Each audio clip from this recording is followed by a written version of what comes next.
तो कोई पॉलिटिकल बात नहीं करी, कोई राजनीतिक बात नहीं करी, एक बड़ी अच्छी बात की कि नशे के खिलाफ वो कुछ करना चाहते हैं और वो चाहती हैं कि उनका साथ में दूं संजय बस्ती के जो लोग हैं उनको नशे के खिलाफ जागृत करने के। मुझे बहुत अच्छी बात लगी। मैंने तुरंत ही आपको कहा कि बिल्कुल मैं काम के लिए आपके साथ। नशा मुक्ति बहुत जरूरत है संजय बस्ती और इस तरह की बस्तियों के लिए। यहाँ रोजगार के मीन्स कम है, उनके संसाधन कम है और इस तरह की कुरीतियां बहुत ज्यादा है नशे वाली। इसको रोकने की आवश्यकता है और मैं चाह रहा था कि कुछ अगर यूथ भी होते तो ज्यादा बेटर रहता। वो मेरे को लगता कम लग रहे हैं, पर बहनें आई हैं तो मेरा आपसे अनुरोध है कि आप तो घर चलाती हैं, घर देखती हैं, सब कुछ देखती हैं, जिम्मेदारी आपके परिवार की। बच्चों पे आप थोड़ा और ध्यान दें। देखो क्या फर्क है आपके यहाँ और जो बाकी जो सो कॉल्ड जो अच्छी जगह या जो भी बोले, ये फर्क पड़ता है। वो बच्चों पे ज्यादा ध्यान देते हैं, आप शायद नहीं दे पाते क्योंकि काम वगैरह भी करते हैं, लेकिन बच्चे आपके, आपको उनके बारे में सोचना पड़ेगा, ज्यादा सोचना पड़ेगा। और क्योंकि बाहर रहते हैं तो ये नशे, जैसे कप्तान साहब ने बताया कि इसके चांसेस ज्यादा हैं कि उन चीजों के संपर्क में आए। आप अगर अपने बच्चों पे कंट्रोल करेंगे, बच्चों को आप कंट्रोल कर लो, जो ये बड़े हैं ये थोड़ा कंट्रोल करने मुश्किल है। कप्तान साहब से भी एग्री होंगे, जिसकी उम्र 50-60 साल हो गई, मेरे ख्याल से बहुत मुश्किल है उसको ठीक ठाक करना। आप बच्चों पे ध्यान देंगे, सब कुछ ठीक हो जाएगा। अभी नहीं होगा, टाइम लगेगा, ठीक हो जाएगा। और आप लोग बच्चों को स्कूल में भेजें। एक बात मैं और सब जगह कहता हूँ, एक बात बताना चाहता हूँ, जो आपके सरकारी स्कूल है ना, जितने भी सरकारी स्कूल हैं, वहाँ टॉप क्वालिटी के टीचर्स आते हैं। ये हमारे लता सांगवान जी यहाँ बैठी हैं। अगर सरकारी टीचर बनना हो मैडम, कितना मुश्किल है? सरकारी टीचर बनना बहुत मुश्किल है। जो वहाँ सरकारी टीचर बना कॉम्पिटिशन देके, उसके अंदर बहुत काबिलियत है।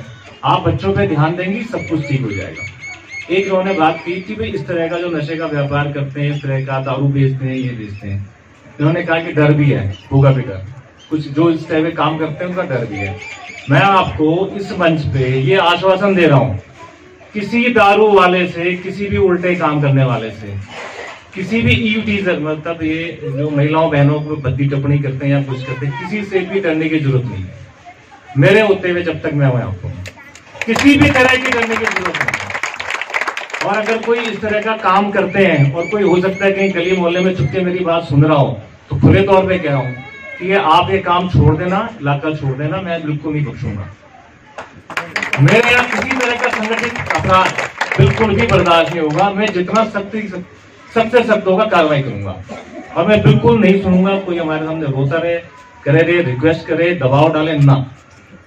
गलत काम नहीं होगा, ठीक है जी। और आप में से किसी को भी इस तरह की कोई बात बतानी हो, सबके सामने नहीं बता सकते, समझी में मजबूरी समझता हूँ। कभी भी आके मेरे साथ लोगों की शिकायतें आती है नशे को लेकर, आप किस तरह से उनकी मदद कर रहे हैं?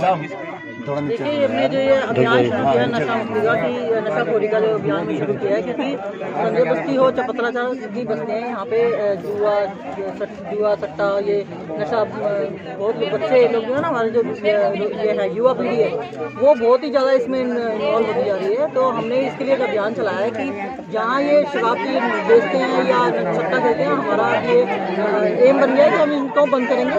और जो बच्चे ये बंद करना चाहते हैं, दारू जैसे जिन परिवार से मिलेंगे कि वो नशा बंद करना चाहते हैं, उनको कोई रोजगार देना हो तो हम अपनी तरफ से उनको रोजगार भी देंगे कि कहीं भी अपने परिवार का कितना सहयोग मिल रहा है इसमें आप लोगों को? बिल्कुल, हमारे को अपने पूरे वार्ड का, पूरे दिमागपुर में सबका सहयोग मिल रहा है। खासतौर पर हमारे जो SHO है, उनका पूरा सहयोग मिल रहा है। वो हमारे साथ खड़े हैं। पर यहाँ के जितने भी लोग हैं सब हमारे साथ खड़े हैं। वो चाहते हैं कि यहाँ पे नशाखोरी जो चल रही है उसको बंद हो।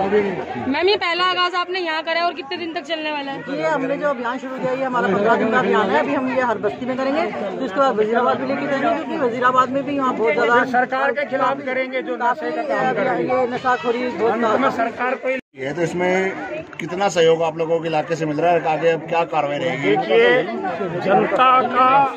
जनता का जबरदस्त सहयोग मिला। आप देख रहे हैं जनता जागरूक हो रही है और सरकारें शराब की रीत को बढ़ावा देने का काम कर रही है।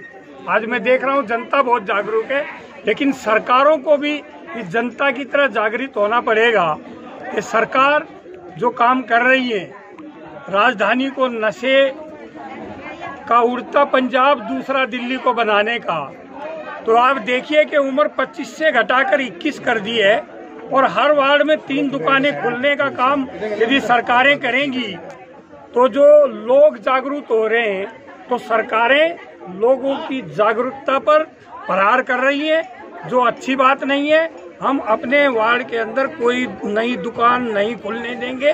किसी भी क्षेत्र के अंदर जो दुकान ऑलरेडी यहाँ व्यापार हो रहा है, गलत तरीके से शराब बेची जा रही है, उसका जबरदस्त विरोध कर रहे हैं और इसके साथ नई नई दुकानें खोलने का भी हम पुरजोर विरोध कर रहे हैं। आप किस तरह का जागरूकता जो है कि कार्यक्रम है और कब तक चलेगा ये आपका? सर, हमने 15 दिन का जागरूकता अभियान रखा है और पहले हम जनता को जागरूक कर रहे हैं, क्योंकि लोगों के सवाल थे कि भाई हमें डर लगता है, कुछ माफिया लोग, शराब माफिया लोगों को डराने का काम करते हैं, धमकाने का काम करते हैं। पुलिस प्रशासन के पास एक ऐसा हथियार था कि जी कोई इनका गवाह नहीं बनना चाहता। मैं निश्चित तौर पर कहना चाहता हूं, तिमारपुर वार्ड के अंदर, तिमारपुर विधानसभा के अंदर पुलिस प्रशासन को कहीं भी गवाह की दिक्कत आती हो तो मैं गवाह बनने को तैयार हूँ। अमरलता जी और हम एफिडेविट देने को तैयार हैं। जिस माफिया को पकड़ोगे उसके खिलाफ गवाह बनने के हम तैयार हैं। यदि वो शराब और नशे का व्यापार करता है, उसके खिलाफ गवाही देने का काम हम करेंगे। अगर कोई नशा छोड़ते हैं तो उनके लिए आप क्या हेल्प करेंगे? नशा छोड़ते हैं तो उनके लिए आप क्या हेल्प करेंगे? उनके लिए नहीं, नशा मैंने पहले भी कहा है कि नशा जो छोड़ेगा, हमारी एनजीओ है, संस्था है जन आधार रक्षक सेवा समिति, वो उनकी मदद करेगी। रोजगार दिलाने का काम इस तरीके से करेंगे। उनको जो नेता कहते हैं आत्मनिर्भर, हम आत्मनिर्भर बनाने का काम करेंगे। उनको रेहड़ी रिक्शा, छोटा मोटा काम जो हमारी एनजीओ जिस लायक है वो दिलाने का काम हम करेंगे। समाज को यही जागरूक करने का। पुलिस का सहयोग मिला कप्तान जी? पुलिस की तरफ पुलिस का सहयोग मिलना अब शुरू हुआ है, पहले नहीं था। हमने डीसीपी के संज्ञान में ये बात लाई, लेकिन अब पुलिस का सहयोग मिलना शुरू हुआ है।